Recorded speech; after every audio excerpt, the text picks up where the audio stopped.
စိတ်ထဲမှာအေးချမ်းနေခြင်းရင်ဘယ်သူအကြောင်းမှသိမစင်စားပါနဲ့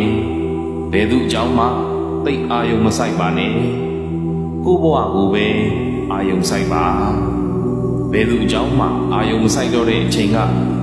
အေးချမ်းဆုံးအချိန်ပါကိုဘယ်သူတွေဘယ်လိုထင်မလဲဘယ်သူတွေဘယ်လိုမြင်မလဲဘယ်သူတွေဘယ်လိုပြောမလဲဆိုတာတွေကိုသိမစင်စားပါနဲ့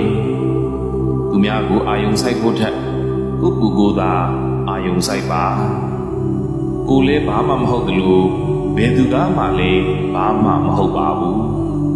အားလုံးဟာတရင်ကလေးတွေပါဘယ်သူကမှလည်းမျောလင့်ချက်တွေမပြီးပါနဲ့